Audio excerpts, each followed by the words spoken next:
What would you do if the man who vowed to protect you threw you off a fifth-story balcony on Christmas Eve? She was 7 months pregnant. He was a millionaire who thought his money could buy silence.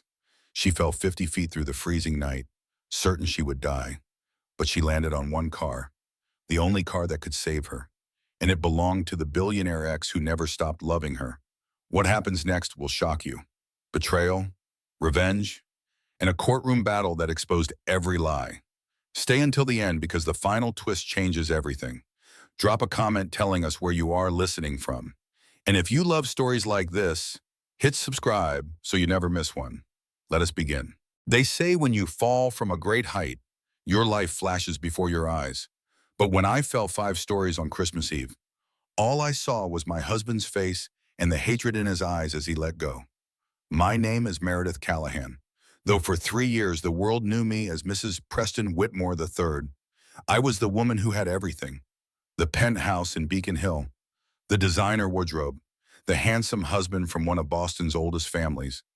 I had diamond earrings that cost more than most people's cars and a closet full of shoes I never wore twice. What I did not have was safety. What I did not have was peace. What I did not have was the courage to leave until the night my husband threw me off a balcony and expected me to die. This is the story of how I survived. Not because someone rescued me, because I refused to let him win.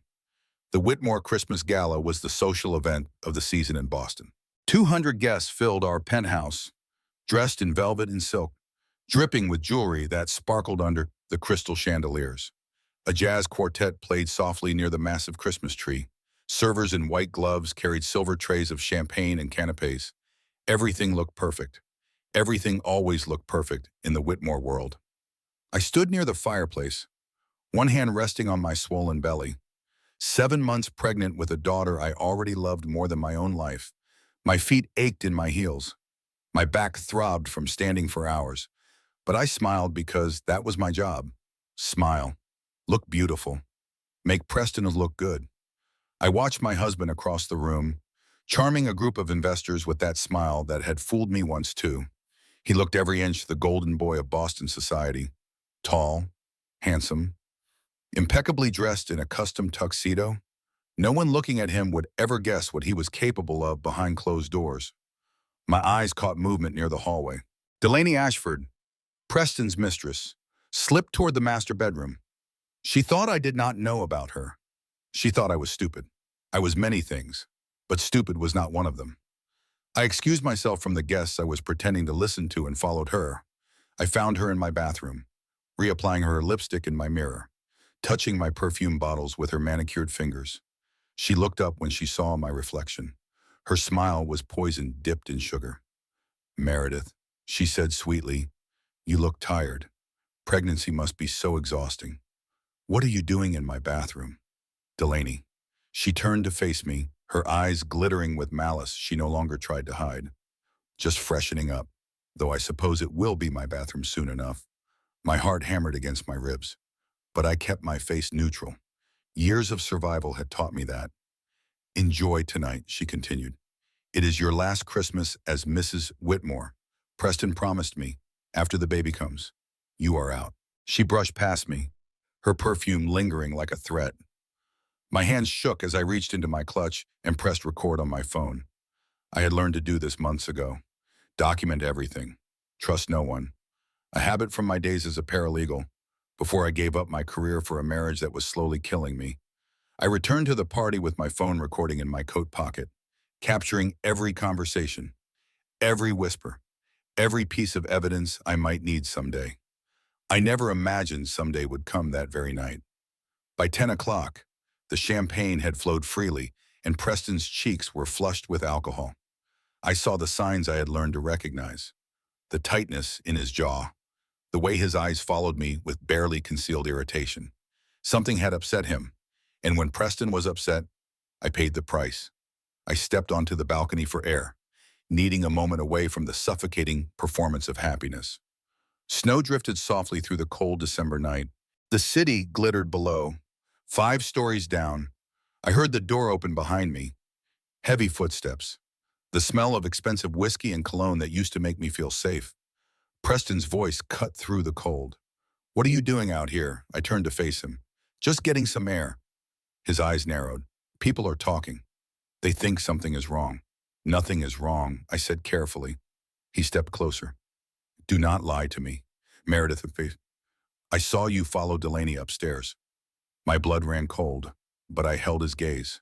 "What exactly do you think I saw?" Preston. His hands shot out and grabbed my arm, fingers digging into flesh. "I know what you have been doing. Recording conversations, collecting evidence. Did you think I would not find out?" I tried to pull away, but his grip was iron. "Let go of me. You think you can threaten me? You think your little recordings will protect you?" He laughed, a sound without any warmth.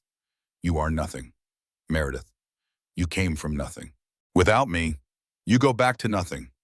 My back pressed against the cold glass railing. Fear crawled up my spine. "I want a divorce." I said, the words I had been too afraid to speak for years finally escaped. "I am taking our daughter and I am leaving you."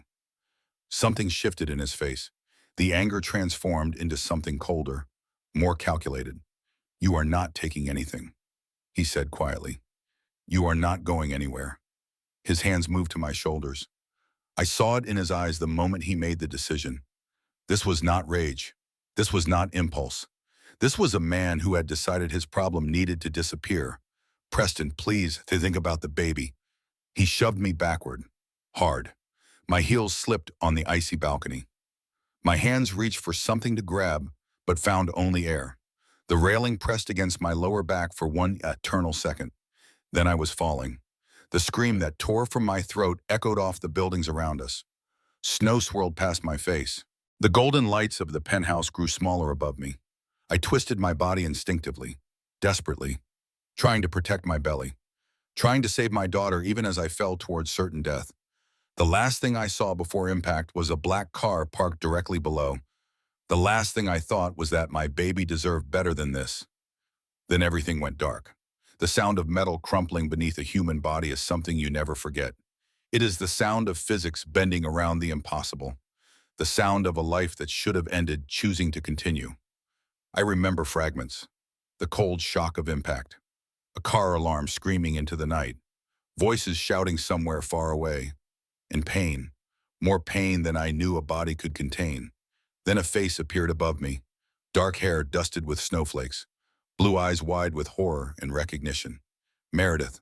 "Oh my God, Meredith. Can you hear me?" I knew that voice. I had loved that voice once, before my father sold me to the Whitmore family like property. "Colton."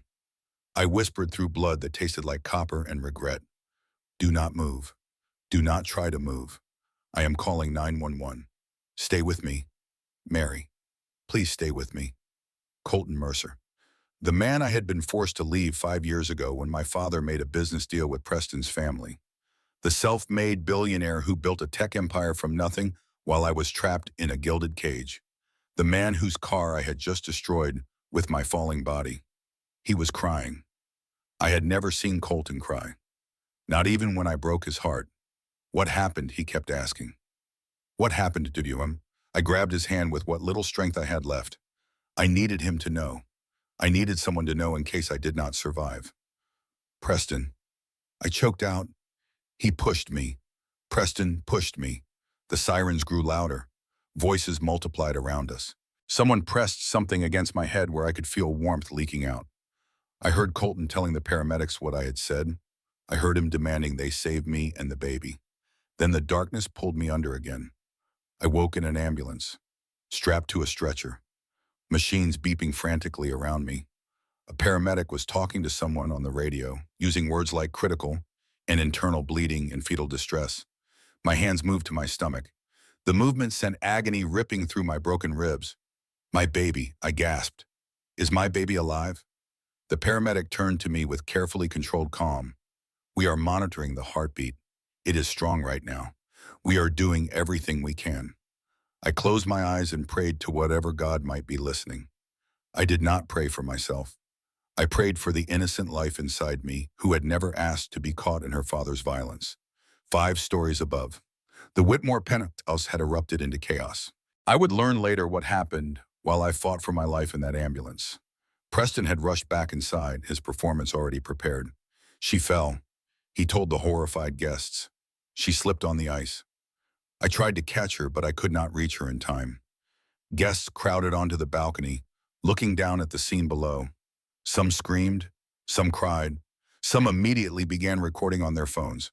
Delaney appeared at Preston's side, her face arranged in perfect shock. "Oh, darling," she whispered loud enough for others to hear. "You must be devastated. Poor Claire has been so fragile lately." Victoria Whitmore, Preston's mother, took control of the situation with practiced efficiency. She began herding guests away from the balcony, suggesting they give the family privacy in this terrible moment. She caught her son's eye and nodded once, a silent communication between co-conspirators. Preston pulled his head of security aside. "The cameras," he said quietly. "Oh, the balcony footage. Delete it, now." The security chief hesitated. "Sir, the police will want to see that." "I am telling you to delete it." Preston's voice was steel. Whatever was on those cameras could not survive. There was a system malfunction. "You understand?" The man nodded reluctantly and disappeared toward the security room. Preston's next call was to Franklin Duvall, the Whitmore family attorney who had been protecting their secrets for 30 years. "We have a situation," Preston said into his phone. "Meredith had an accident. She fell from the balcony." A pause. "Yes, fell." Preston's jaw tightened. "But she was recording conversations tonight. Her phone was in her coat pocket. I need that phone to disappear." He ended the call and scanned the balcony. There, near the door, Meredith's coat lay draped over a chair. He reached into the pocket and felt the smooth surface of her phone. Still warm, still recording. He slipped it into his jacket and walked back into the party, already rehearsing the story he would tell the police. His wife had been depressed, struggling with the pregnancy. She had stepped onto the icy balcony despite his warnings. He had tried to stop her, but she slipped before he could reach her. It was a perfect story. Believable, tragic, unprovable. There was just one problem. Meredith was not dead. And somewhere in the case of emergency rooms and operating theaters, she was fighting to survive. At Mercy General Hospital, doctors swarmed around my broken body. I drifted in and out of consciousness, catching fragments of urgent conversations, broken ribs, possible spinal injury, internal bleeding in the abdomen. Emergency cesarean may be necessary. Then another voice, familiar and fierce. "That is my sister in there. You tell me what is happening right now, or I swear to God, I will tear this hospital apart." Gretchen, my older sister, the only person who knew the truth about my marriage, the nurse who had begged me to leave Preston for years. A doctor's calm voice responded. She survived a 5-story fall by landing on a vehicle. The car absorbed enough impact to save her life and the baby's. But she is not out of danger yet. We need to operate immediately. I wanted to tell Gretchen I loved her. I wanted to tell her she had been right about everything. But the anesthesia pulled me under before I could form the words. I woke up hours later in a hospital room that smelled like antiseptic and fear. Gretchen was asleep in a chair beside my bed, her hand wrapped around mine. I looked down at my stomach. Still swollen. Still pregnant. My daughter had survived. Mary Gretchen was awake instantly, her eyes red-rimmed and exhausted. "Oh, thank God. Thank God you are awake. The baby." I croaked. "She is fine. Strong heartbeat. No signs of distress. You protected her when you fell. The doctors said you twisted your body to take the impact on your side. You saved her life." Mary, tears streamed down my face. I felt like I had been run over by a truck, which was not far from the truth. But my daughter was alive. That was all that mattered. And then I remembered why I was there. "Preston," I said. He pushed me. Detective Louise Brennan arrived at my hospital room 3 hours after I regained consciousness. She was a woman in her 50s with short gray hair and eyes that had seen too much suffering to be fooled by pretty lies. She carried a leather notebook and a pen that looked like it had been through 100 interrogations. "Mrs. Whitmore," she said, pulling up a chair beside my bed. "I am Detective Brennan. I specialize in domestic violence cases. I have been doing this work for 22 years. Can you tell me what happened last night?" I looked at Gretchen, who nodded encouragingly. Then I took a deep breath and began. I told her everything. The years of emotional abuse that started small and grew like a cancer. The way Preston isolated me from friends and family, convincing me that no one else could love someone as difficult as me. The escalating control over what I wore, what I ate, who I spoke to, how I spent every minute of every day. I told her about the first time he grabbed my arm hard enough to leave bruises, and how he cried afterward and swore it would never happen again. I told her about the second time, and the third, and the dozens of times after that when sorry became just another word he used to keep me trapped. I told her about Delaney, the affair that had been going on for at least a year, maybe longer. The humiliation of knowing my husband was sleeping with another woman while telling me I was crazy for suspecting anything. And then I told her about Christmas Eve, the confrontation on the balcony, the cold calculation in Preston's eyes when he realized I had been recording evidence against him. The moment his hands connected with my shoulders and the world tilted backward into darkness, she wrote everything down without interruption, her pen moving steadily across the pages. When I finished, my voice hoarse and my hands trembling, she looked at me with something like respect. "Mrs. Whitmore," she said quietly, "I have heard a lot of stories in my career. I have learned to tell the difference between truth and lies. What you just told me has the weight of truth." I felt tears threatening again, but forced them back. "Thank you for believing me. I do believe you. But I need you to understand something. Believing and proving are two very different things in a court of law. Your husband comes from one of the most powerful families in Boston. They have lawyers, connections, and money that most people cannot even imagine. This will not be easy." "I know." She leaned forward, her expression intense. "We have a witness, Colton Mercer. He says you told him your husband pushed you before you lost consciousness." That statement, made immediately after the incident, carries significant weight. I did tell him that, because it is the truth. We have obtained a warrant to search the penthouse and secure any video footage. If there is evidence of what happened on that balcony, we will find it. The building has security cameras covering all common areas, including the exterior balconies. Whatever happened up there should be on those recording things. For the first time since I hit that car, I felt something like hope bloom in my chest. Maybe this nightmare would end. Maybe Preston would finally face consequences for what he had done. Detective Brennan stood to leave. "I will be in touch as soon as we have more information. In the meantime, do not speak to anyone from the Whitmore family without legal representation present. Do you understand?" "I understand." She paused at the door. "You are stronger than you know. Mrs. Whitmore, you survived something that should have killed you. Do not let them break you now." After she left, Gretchen squeezed my hand. "This is good. Mary, this is progress." I wanted to believe her. I wanted to believe that justice was possible, that the system would protect me, that Preston's money and power could not save him from the consequences of attempted murder. That hope did not last. 2 hours later, a nurse turned on the television in my room while checking my vitals. She was chatting about the weather, asking if I needed anything for pain, going through the routine motions of hospital care. I was not paying attention to the screen until I heard my own name. The screen showed a press conference outside the Whitmore penthouse. Victoria Whitmore stood at a podium, dressed in elegant black that probably cost more than the nurse's monthly salary. She was dabbing at dry eyes with a silk handkerchief, performing grief like a Broadway actress. "Our family is devastated by this tragedy," she said into the forest of microphones. "My daughter-in-law has struggled with depression and anxiety throughout her pregnancy. Despite our best efforts to support her, she has been increasingly withdrawn and emotionally unstable. What happened last night appears to be a heartbreaking suicide attempt." The room spun around me. My heart monitor began beeping faster, registering my shock and horror. "She was pushed," Gretchen said furiously, standing up so fast her chair scraped against the floor. "She was pushed by her husband." "This is insane." Victoria continued her performance, her voice trembling with perfectly calibrated emotion. "We ask that the media respect our privacy during this difficult time. Preston is beside himself with grief. He tried to save Meredith, but he could not reach her in time. He has not stopped crying since the accident.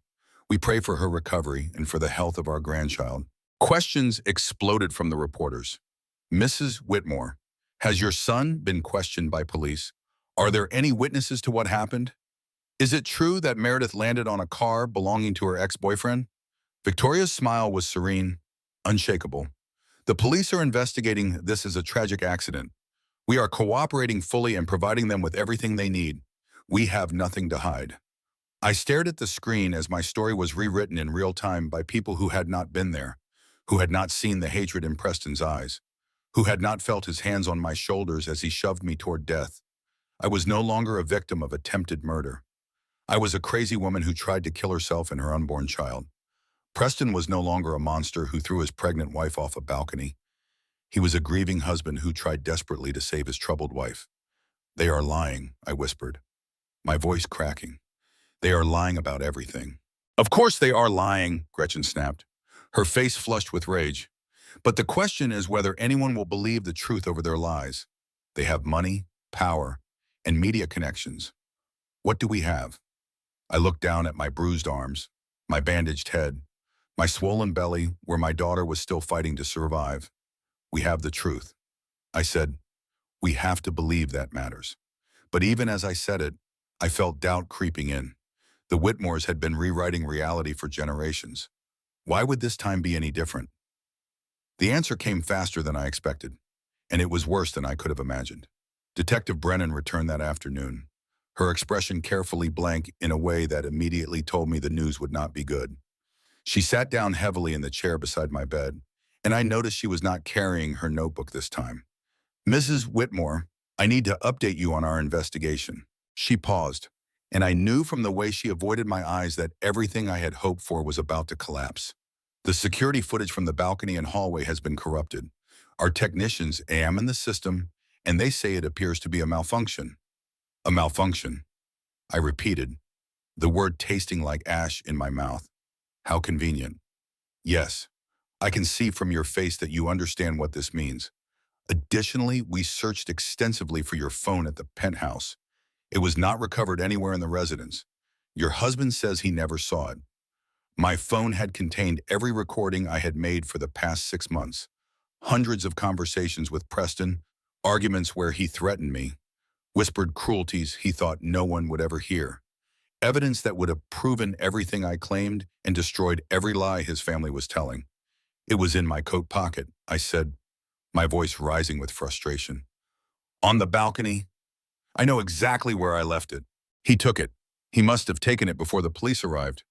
We have no proof of that." The detective's voice was gentle, sympathetic, but her meaning was brutally clear. "Without the footage or the recordings, it is your word against his. And I am sorry to say that in cases like this, the word of a Whitmore tends to carry more weight than it should." "Is there anything else?" I asked, already knowing the answer would only make things worse. "Your husband has released your medical records to the press. They show a history of anxiety and depression, including prescriptions for anti-anxiety medication. Those records are from before our marriage," I said desperately. "When I was dealing with my father's death 6 years ago, I was grieving. That is a normal human response to loss. Preston pressured my doctor to prescribe stronger medication even when I said I did not need it. He wanted a paper trail. He was planning for this." Detective Brennan nodded slowly, and I could see in her eyes that she believed me. But belief was not enough. "I believe you, Mrs. Whitmore. I truly do. But believing and proving are two different things. Without physical evidence, without witnesses willing to testify, this becomes a he said, she said situation, and your husband has significant resources and connections in this city that you do not have." Gretchen stood up abruptly, her hands clenched into fists. "So you are giving up? You are just going to let them get away with attempted murder because they are rich?" "I am not giving up." Detective Brennan's voice hardened with determination. "I am telling you what we are up against so you can prepare for the fight ahead. The Whitmore family has been untouchable in Boston for 3 generations. They have donated to every political campaign, funded every charity gala, and done favors for people in positions of power throughout this city. The judge assigned to any case involving them will likely be someone who owes them something." "Then what do we do?" I asked, refusing to let despair take hold. "There has to be something. We find evidence they did not think to destroy, witnesses they did not think to intimidate. We build a case brick by brick, piece by piece, until even the Whitmores cannot tear it down. It will take time, it will take patience, and it will take courage." After she left, Gretchen sat beside me and held my hand tightly. "Somewhere in this city, someone saw something," she said fiercely. "Someone recorded something on their phone. Someone knows the truth about Preston Whitmore. We just have to find them before the Whitmores find them first. I want to believe that, I said quietly. But right now, all I can think about is surviving long enough to give birth to my daughter and keeping her safe from her own father. You will survive this, Mary. Gretchen's eyes were wet, but her voice was steel. You already survived the unsurvivable. You fell 5 stories and lived. Whatever comes next, you have already proven you are harder to kill than anyone expected. She was right about one thing. I had fallen from that balcony and lived when I should have died. That meant something, and maybe it meant I was meant to fight this battle. Maybe it meant my daughter needed me to win. But the worst was yet to come, because Preston was not finished with me. He was just getting started, and his next moves would push me to the very edge of despair. The next 2 weeks were a nightmare wrapped in hospital sheets and legal documents. I was recovering physically. My broken ribs were healing. My internal injuries had been repaired in surgery. My daughter remained healthy, her heartbeat steady and strong on the monitors they checked every 4 hours. The doctors said I was lucky. They had no idea. What no one told me was that while I lay in that hospital bed, Preston was dismantling my life piece by piece. It started with the witnesses, the guests at the Christmas party who might have seen something, heard something, remembered something inconvenient. One by one, they stopped returning Detective Brennan's calls. The Whitmore family attorney was very persuasive. The detective told me during one of her visits, he reminded several potential witnesses about their business relationships with the Whitmore companies. Others received subtle suggestions that their names might appear in litigation if they made any statements contradicting the family's version of events. They are intimidating witnesses. I said, that is illegal. It is illegal if we can prove it, but Franklin Duvall has been protecting wealthy clients for 30 years. He knows exactly how to phrase a threat so it sounds like friendly advice. There was worse news. The backup server for the building's security system, which might have contained a copy of the deleted footage, had been wiped clean. The building manager claimed he performed routine maintenance and accidentally erased everything. He was lying, of course, but proving that required resources I did not have. Then came the press. The Whitmores owned pieces of 3 major media companies in Boston. The stories about my suicide attempt ran on every news channel, in every newspaper, on every website. Experts were interviewed about postpartum depression. Anonymous sources close to the family described my erratic behavior. My high school yearbook photo appeared next to headlines about troubled women and warning signs missed. My own parents gave an interview. I watched it on my hospital television with Gretchen beside me, both of us frozen in disbelief. Our daughter has always been troubled, my mother said into the camera, her eyes not quite meeting the lens. Preston has been so patient with her, so supportive. We believe he did everything he could to save her that night. We pray for her recovery. My father added, and we pray she gets the help she needs. Gretchen turned off the television before I could see any more. How much did he pay them? I asked quietly. Does it matter? No. I suppose it does not. I had known my parents were weak. My father had sold me to the Whitmore family to save his failing business, accepting Preston's investment in exchange for my hand in marriage. My mother had looked the other way when I tried to tell her about the abuse, convincing herself that wealthy men were simply demanding and I needed to try harder. But this was betrayal beyond anything I had imagined.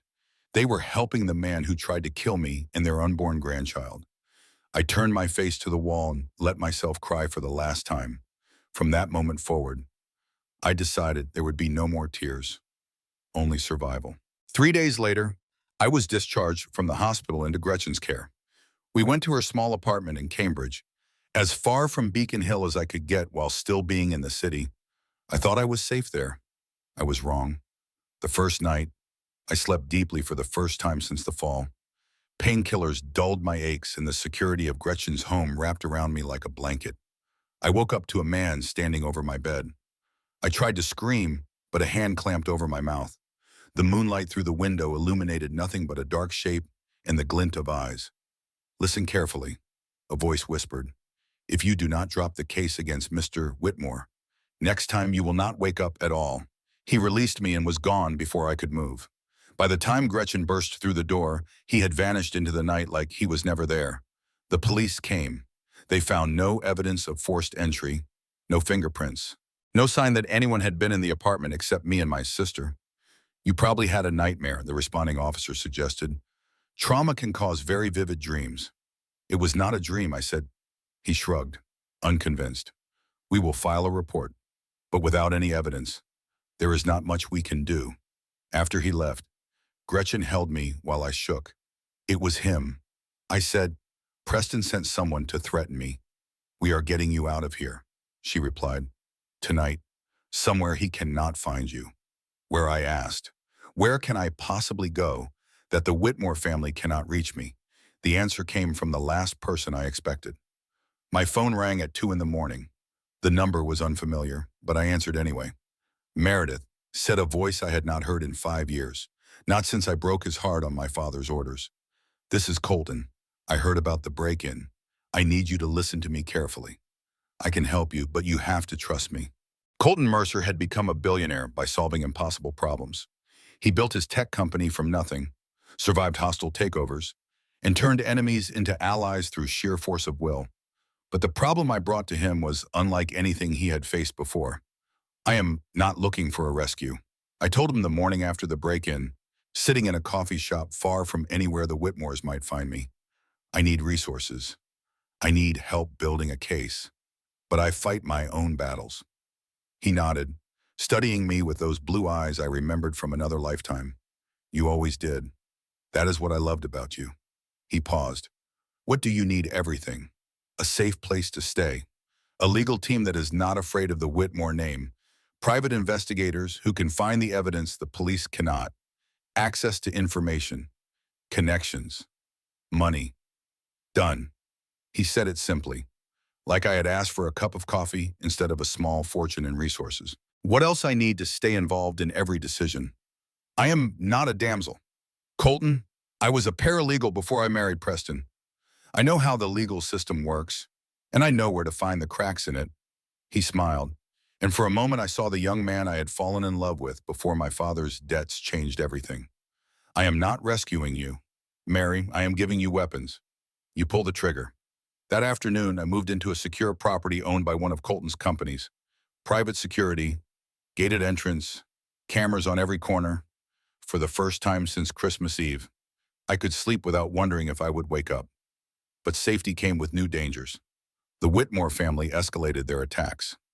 1 week after the break-in, I was served with legal papers. Preston was filing for divorce and seeking emergency custody of our unborn child. His claim was simple and devastating.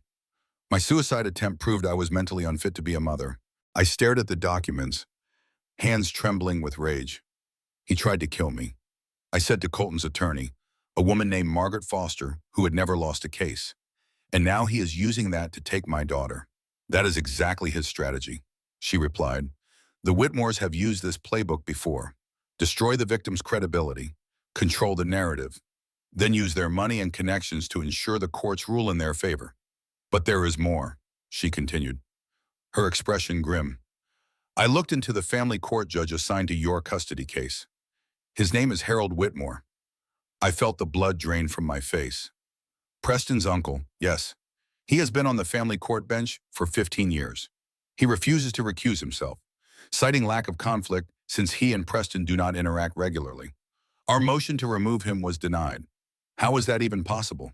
Money, but power. A system designed to protect people like the Whitmores and punish people like you. I sat in silence, feeling the walls close in around me. Preston had anticipated every move. He had connections in the legal system, the media, and apparently in my own family. What did I have? A sister, a sympathetic detective, and an ex-boyfriend's money. But then I remembered something, a habit I had developed during years of abuse. Document everything. Trust no one. Find the cracks in the armor. Delaney, I said, suddenly. The mistress Margaret Foster raised an eyebrow. What about her? She was recording too. That night at the party, she always has her phone out. Instagram stories, social media updates. She documented everything in her life. If she was at that party, she was recording. You think she might have caught something? I think she is the key to everything. Preston promised her a future. He promised she would replace me. But the Whitmores will never accept her. She does not come from money.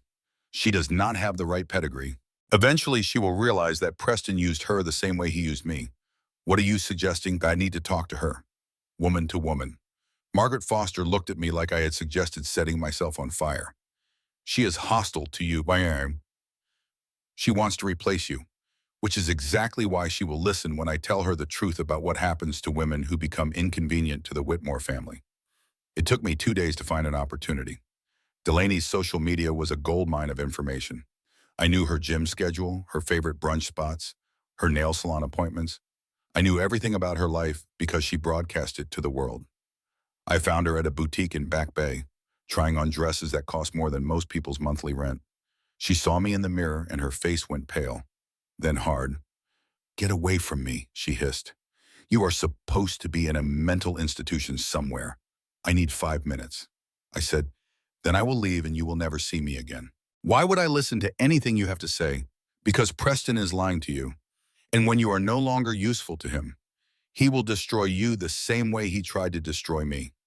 She stared at me for a long moment. Then she set down the dress she was holding. 5 minutes, she said. I told Delaney everything. The abuse, the control, the way Preston charmed women into his orbit and then slowly dismantled their lives. I told her about the prenup she had probably signed without reading carefully, the one that would leave her with nothing if she ever became a problem. Ask him about it. I said, ask him what happens to women who threaten the Whitmore reputation. Ask him about his ex-girlfriend from college, the one who disappeared after she accused him of assault. Delaney's face had grown progressively paler as I spoke. Her hands were shaking. She did not want to believe me, but somewhere beneath her ambition and jealousy, she recognized the truth. Why are you telling me this? She asked finally. Because I need an ally, and because no woman deserves what Preston did to me, not even you. She did not respond. I left her my number and walked away, hoping I had planted seeds that might eventually grow into something useful. Back at the safe house, I threw myself into building my case. Colton provided resources, but I did the work. I was not just waiting to be saved. I was fighting for my daughter's future. I started by mapping Preston's history. Women he had dated, business partners he had betrayed, anyone who might have seen behind the mask. Colton's investigators found 7 women who had received settlements from the Whitmore family over the past decade. All of them had signed non-disclosure agreements. All of them were too scared to talk. But one of them talked to me anyway. Her name was Rachel Montgomery, and she had been Preston's girlfriend in his early 20s. The Whitmores paid her $200,000 to stay quiet about what he did to her. He was charming at first. Rachel told me over a secure video call. Then he was controlling. Then he was violent. When I tried to leave, he told me no one would believe me. He was right. What made you sign the NDA? Fear. They made it clear that if I talked, they would destroy me, ruin my career, my reputation, my relationships. I was 23 years old and terrified. Would you be willing to testify? I asked. In a criminal trial, she was quiet for a long time. They will come after me, I know. But if you testify, other women might come forward. We could break this pattern forever. Let me think about it. She said finally, I will call you back. She never called. 2 days later, I learned that the Whitmore family attorney had contacted her. She went silent after that. But I was not discouraged. I had found one crack in the armor. There would be others. The breakthrough came from an unexpected source. Colton's forensic team had been analyzing what little digital evidence remained from the night of the party. The balcony footage was gone, but cell phone data from the guests told a different story. Someone at that party had been streaming live on social media. One of Colton's investigators reported, a woman named Anna Campbell. Her stream was only 12 seconds, but it captured audio from the balcony. I listened to those 12 seconds over and over, muffled voices, most of them indistinguishable. But at the end, clear as a bell, I heard my own scream and then a man's voice saying words I will never forget.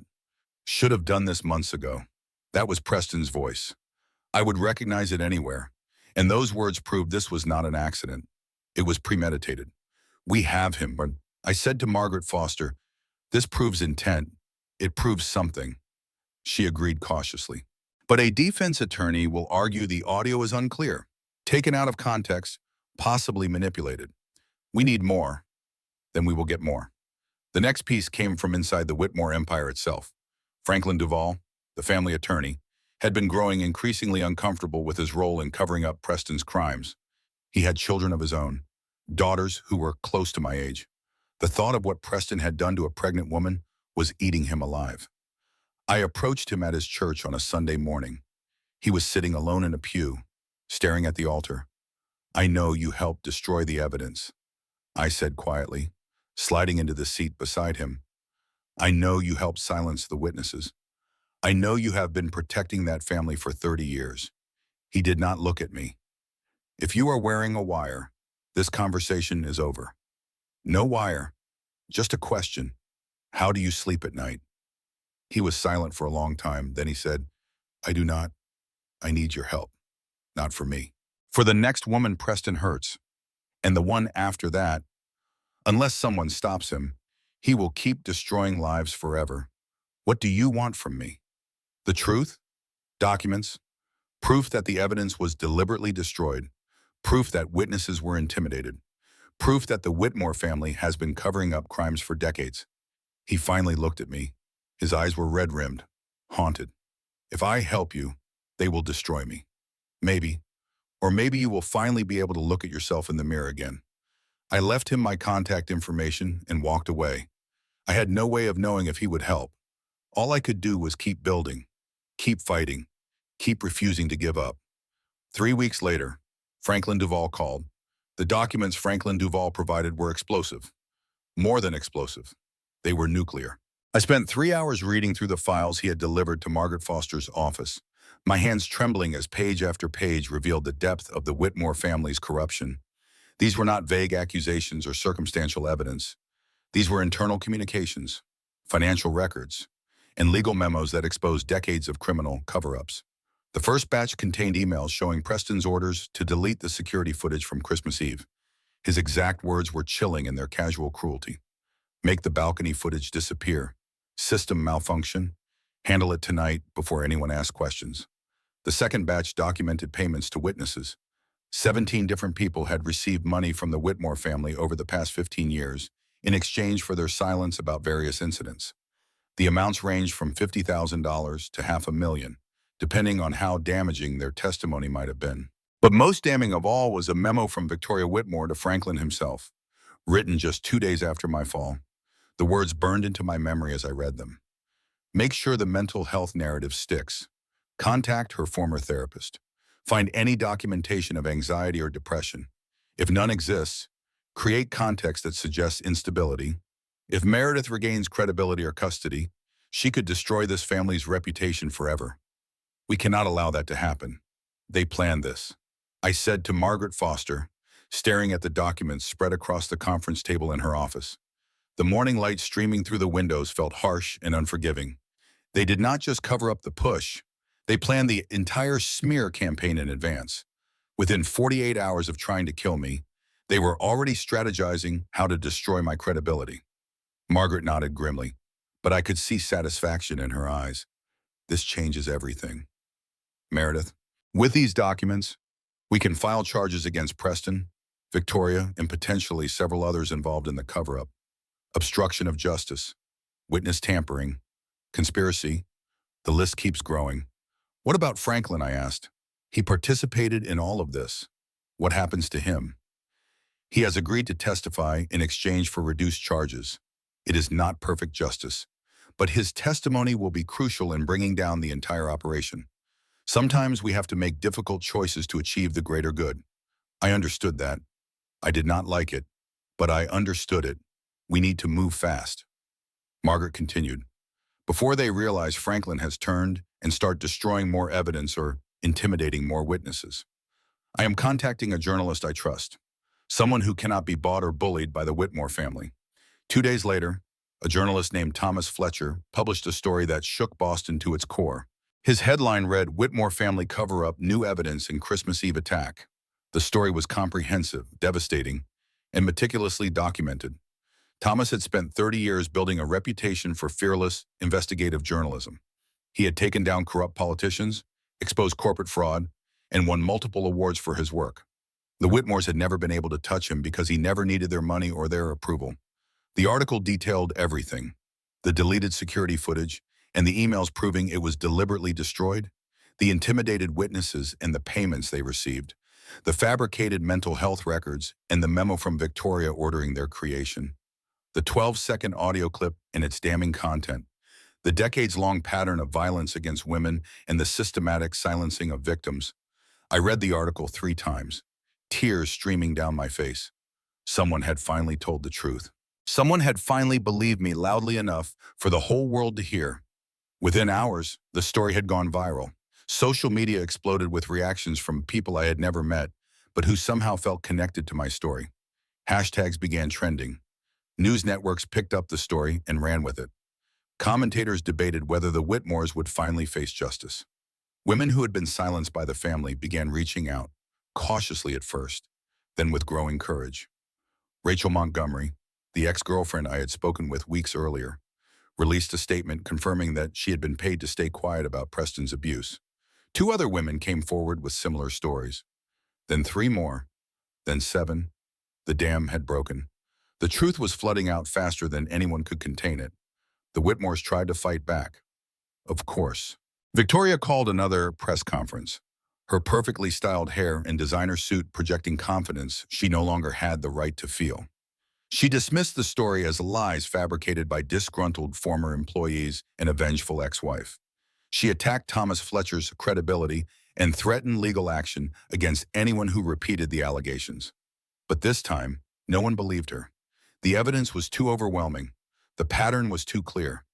The tide had turned, and even the Whitmore machine could not hold it back.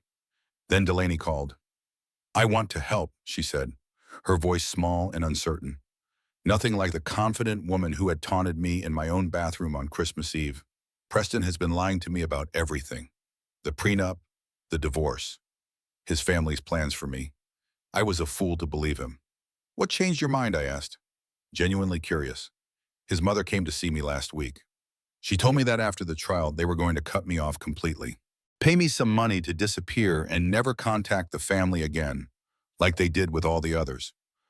I was never going to be Mrs. Whitmore. I was never going to have the life Preston promised me. I was just a convenience, a distraction, a tool they planned to discard when I was no longer useful. I am sorry," I said, and I meant it. Despite everything she had done for Preston, no woman deserved to be used and thrown away. "Do not be sorry for me. I made my own choices. I knew he was married. I knew he was lying to his wife. I told myself it was different because he loved me.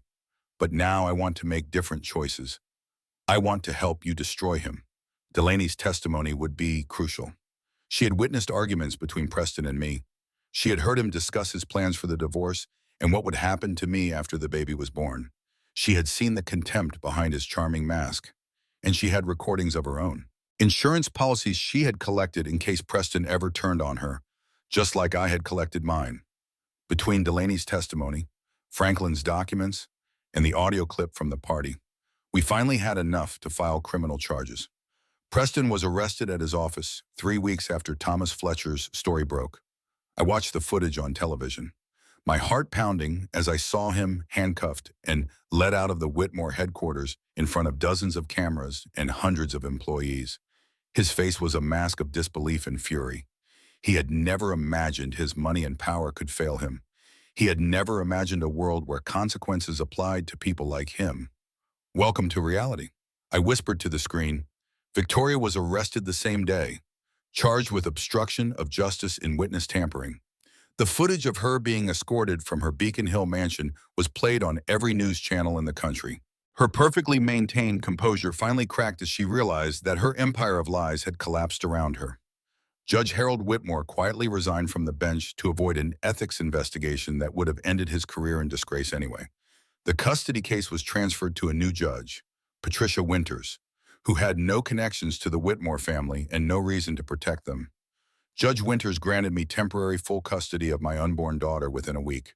For the first time in months, I could breathe without wondering if Preston would somehow take my child away from me. I gave birth to my daughter 3 days before Preston's trial was scheduled to begin. Gretchen was in the delivery room with me, holding my hand through 18 hours of labor. When the doctor placed my daughter in my arms for the first time, I wept with a joy so pure it felt like light pouring through every broken place. I named her Rosemary, after my grandmother, a woman who survived the Depression and 2 world wars and taught me that strength comes from refusing to give up, no matter how impossible the odds seem. Holding Rosemary against my chest, feeling her tiny heartbeat against mine, I finally understood what I had been fighting for all along. Not revenge, not justice, though I wanted that too. Just the chance to give my daughter a life free from fear. A life where she would know her mother fought for her before she was even born. The trial would determine whether I got that chance. The trial of Preston Whitmore III began on a cold March morning, 6 months after he pushed me off that balcony and changed my life forever. I woke before dawn that day, unable to sleep, staring at the ceiling of the safe house bedroom while Rosemary slept peacefully in her crib beside me. My daughter was 3 months old now, healthy and beautiful, completely unaware that today her mother would face the man who tried to kill them both. I showered and dressed carefully, choosing a simple navy blue dress with no jewelry except my grandmother's small gold cross. I wanted the jury to see me as I truly was, not the glamorous Mrs. Whitmore from the society pages, not the crazy woman the Whitmores had painted in the press, just Meredith, a mother, a survivor, a woman telling the truth. Gretchen drove me to the courthouse. Colton offered to come, but I asked him to stay at the safe house with Rosemary. This was something I needed to face on my own terms. The courthouse steps were crowded with reporters and cameras. They shouted questions as I walked past, microphones thrust toward my face, flashbulbs exploding in the gray morning light. I did not answer any of them. I kept my eyes forward and my spine straight and walked through the doors into the building where my fate would be decided. The courtroom was larger than I expected, with high ceilings and wooden benches that reminded me of a church. The gallery was already packed with journalists, domestic violence advocates, curious spectators, and people I did not recognize who had followed the case in the news. I sat in the front row behind the prosecutor's table, my hands folded in my lap, my heart pounding so hard I could feel it in my throat. I forced myself to breathe slowly, evenly, the way Gretchen had taught me during the worst nights of my recovery. Then Preston entered the courtroom, and everything else fell away. He was flanked by 4 attorneys in expensive suits, each of them billing more per hour than most people earned in a week. He looked thinner than I remembered, the months in custody having worn away some of his polished veneer. His cheeks were hollow, his eyes were shadowed. The golden boy of Boston society now looked like what he truly was, a man facing consequences for the first time in his privileged life, but his eyes were the same, cold, calculating. Absolutely convinced he would escape this, like he had escaped everything else. When he saw me sitting there, his lips curved into a small smile that made my blood run cold. I did not look away. I held his gaze until he was forced to turn and take his seat at the defense table. Small victory, but I would take every one I could get. The Honorable Patricia Winters entered the courtroom, and everyone rose. She was a stern woman in her 60s with silver hair and a reputation for fairness that had survived decades on the bench. Unlike Harold Whitmore, she owed the family nothing. She had been randomly assigned after the scandal forced Harold to resign. "Be seated," she said, and the room settled into tense silence. "We are here today for the trial of Preston Whitmore III on charges of attempted murder in the first degree, assault, obstruction of justice, and witness tampering. Are both parties ready to proceed?" "The prosecution is ready, Your Honor," said Richard Sullivan, rising from his chair. He was a tall man with graying temples and the calm confidence of someone who had spent 30 years putting criminals behind bars. "The defense is ready, Your Honor," said James Mitchell, Preston's lead attorney. He was younger than Sullivan, hungrier, with the aggressive energy of someone who had built his career defending wealthy clients from the consequences of their actions. "Then let us begin." Judge Winters nodded to the prosecutor. "Mr. Sullivan, your opening statement." Richard Sullivan walked slowly to the jury box, making eye contact with each of the 12 people who would decide Preston's fate. They were ordinary citizens, teachers, accountants, small business owners, retirees, people who had probably never encountered the Whitmore family's world of private jets and penthouse parties. "Ladies and gentlemen of the jury," he began, his voice carrying clearly through the silent courtroom. "On Christmas Eve of last year, A pregnant woman was thrown from a fifth-story balcony by her own husband. She fell 50 feet through the cold December night, certain that she was about to die, certain that her unborn daughter would die with her. He paused, letting the weight of those words settle over the room. But Meredith Callahan Whitmore did not die. By a miracle of physics and chance, she landed on the hood of a parked car that absorbed enough impact to save her life. She survived with broken ribs, internal injuries, and a concussion. Her daughter survived with her. Sullivan began pacing slowly before the jury box, his voice never rising above a conversational tone. In the hours and days that followed, the defendant and his family orchestrated an elaborate cover-up designed to paint the victim as mentally unstable and the attack as a suicide attempt. Security footage was deleted. Witnesses were intimidated. Medical records were manipulated and released to the press. A machine of lies was constructed to protect a violent man from the consequences of attempted murder. He stopped and faced the jury directly. Over the course of this trial, we will present evidence proving beyond any reasonable doubt that Preston Whitmore III deliberately pushed his pregnant wife from that balcony with the intention of killing her. We will show you the 12 seconds of audio captured by a party guest, in which you will hear the defendant say, and I quote, "should have done this months ago." We will present testimony from witnesses who saw the defendant's pattern of violence and the family's pattern of covering it up. And we will present documents proving that the destruction of evidence was ordered by the defendant himself. Sullivan returned to his seat. When you have heard all the evidence, I am confident you will reach the only conclusion supported by the facts.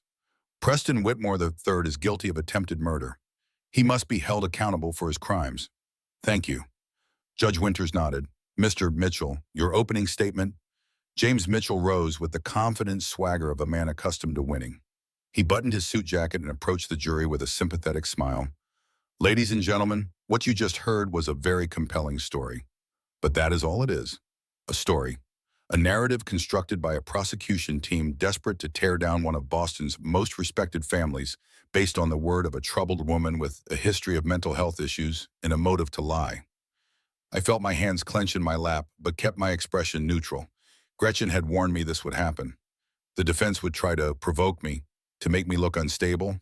I would not give them the satisfaction. The evidence will show, Mitchell continued, that Meredith Whitmore was a woman struggling with severe anxiety and depression throughout her pregnancy. The evidence will show that she had a romantic history with Colton Mercer, a billionaire who has been financing her legal battle and who happened to be conveniently parked beneath the balcony on the night in question. The evidence will show that the so-called audio recording is unclear, possibly manipulated, and certainly taken out of context. He paused for effect. And the evidence will show that Preston Whitmore is a loving husband who tried desperately to save his wife when she slipped on an icy balcony. A man who has been persecuted by the media, abandoned by former friends, and subjected to a witch hunt orchestrated by his wife's wealthy ex-boyfriend. He looked at each juror in turn. Do not be fooled by the prosecution's story. Look at the actual evidence. Consider the source of every accusation. And when you do, you will see that the only reasonable verdict is not guilty. Thank you. As Mitchell returned to his seat, I saw Preston whisper something to him. Both men smiled.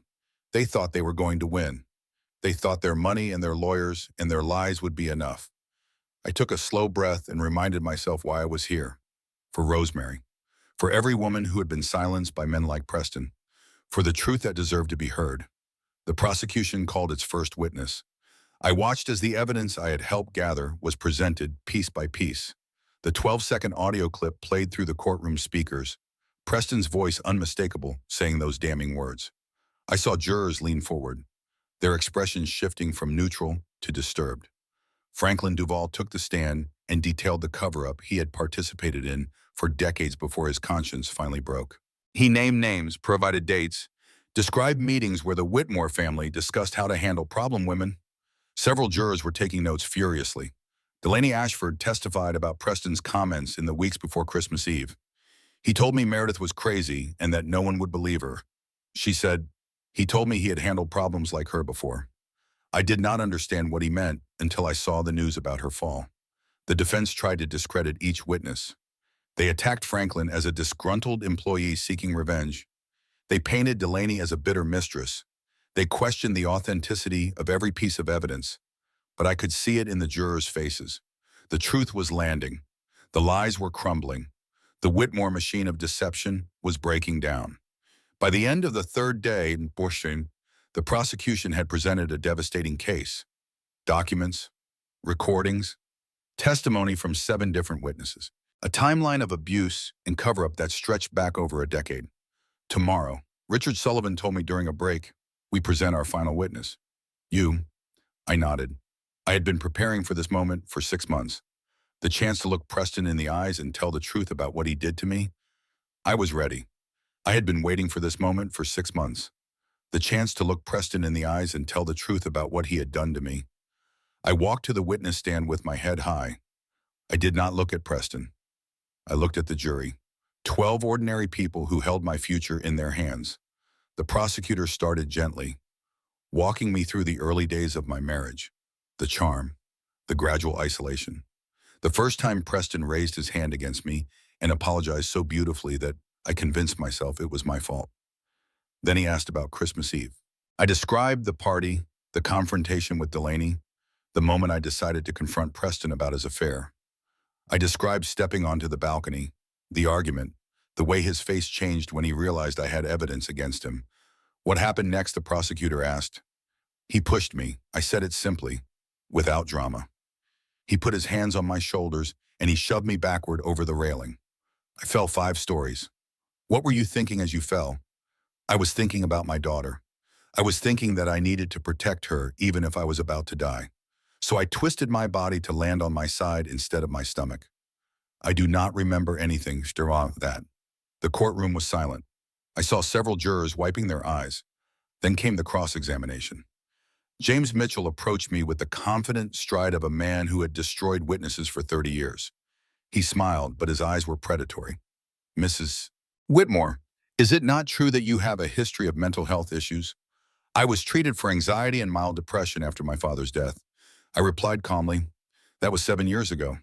And is it not true that you were taking medication during your pregnancy? Medication that was prescribed by my doctor. With my husband's encouragement, Preston wanted documentation of my supposed instability. He was building a case against me long before that night. Mitchell's smile flickered. Is it not true that you had an affair with Colton Mercer before your marriage? No. Colton and I were in a relationship before I met Preston. My father ended that relationship and arranged my marriage to Preston. So you had romantic feelings for another man throughout your marriage. I was in an abusive marriage. Mr. Mitchell. My feelings about a man I had not seen in years were irrelevant.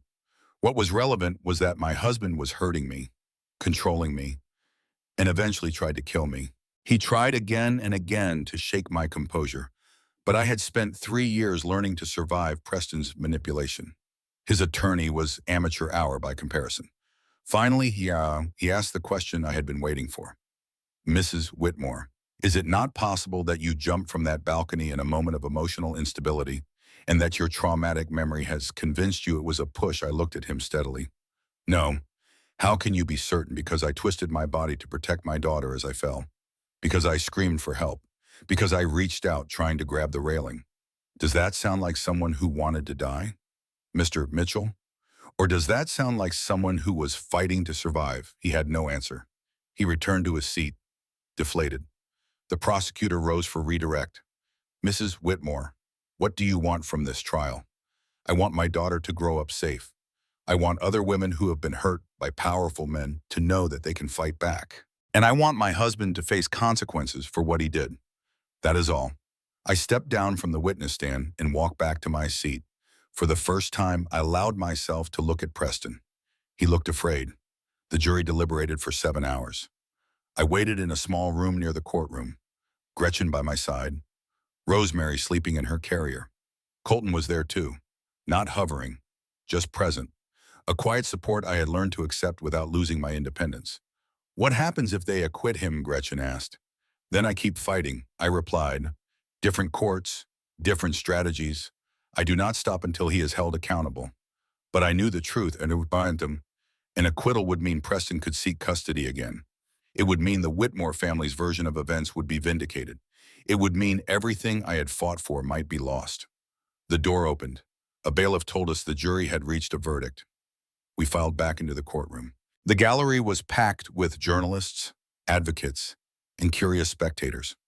I took my seat and folded my hands in my lap, forcing myself to breathe. Preston stood at the defense table, his attorneys flanking him like nervous bodyguards. His face was a mask, but I could see the fear beneath it. The foreperson rose. She was a middle-aged woman with kind eyes who had listened intently throughout the trial.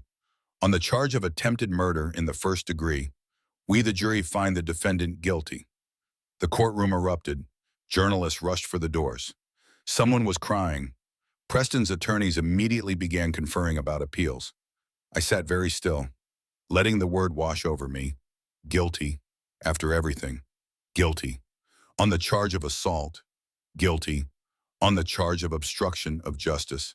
Guilty. On the charge of witness tampering. Guilty. 4 counts. 4 convictions. Preston Whitmore III was going to prison. He was handcuffed immediately. As the bailiffs led him past me, he stopped and looked at me with hatred burning in his eyes. "This is not over," he said. I met his gaze without flinching. "Yes, it is." 1 month later, I stood in the same courtroom for sentencing. Judge Patricia Winters studied Preston with undisguised contempt. "Mr. Whitmore, you have been convicted of attempting to murder your pregnant wife by throwing her from a 5th-story balcony. You then orchestrated an elaborate cover-up designed to paint your victim as mentally unstable and yourself as a grieving husband. Your family's wealth and power allowed you to evade justice for months, but not forever." She sentenced him to 25 years to life in prison. I delivered my victim impact statement last. I had written it and rewritten it a dozen times, trying to find the right words. In the end, I kept it simple. "You thought you could erase me," I said, looking directly at Preston. "You thought your money and your family name made you untouchable. But I am still here. Oh, my daughter is here, Bembansu, and you will spend the rest of your life knowing that a woman you tried to kill is living the life you wanted to steal from her." I paused, feeling the weight of every word. I am not angry anymore. I survived. That is enough. After the sentencing, I walked out of the courthouse into the spring sunshine. Reporters shouted questions. Cameras flashed. But I did not stop to answer any of them. Gretchen was waiting on the steps with Rosemary in her arms. Colton stood nearby, giving me space but ready if I needed him. "What now?" Gretchen asked. I took my daughter in my arms and breathed in her sweet baby smell. Now I live. I go back to work. I raise my daughter in a world where she knows her mother fought for her before she was even born. I walked to Colton's car, but I did not get in the passenger seat. I opened the driver's door and slid behind the wheel. "You are driving?" Colton asked, surprised. "I have been letting other people drive my life for too long. It is time I took the wheel." He smiled and climbed into the passenger seat. Gretchen got in the back with Rosemary. I pulled away from the courthouse and drove toward a future I had built with my own hands. They say when you fall from a great height, your life flashes before your eyes. But when I fell 5 stories on Christmas Eve, I did not see my past. I saw my future. A daughter to raise. A life to rebuild. A voice that would never be silenced again. Some women do not survive what I survived. I did. Not because I was rescued. Not because a man saved me. Because I refused to let Preston win. And that made all the difference.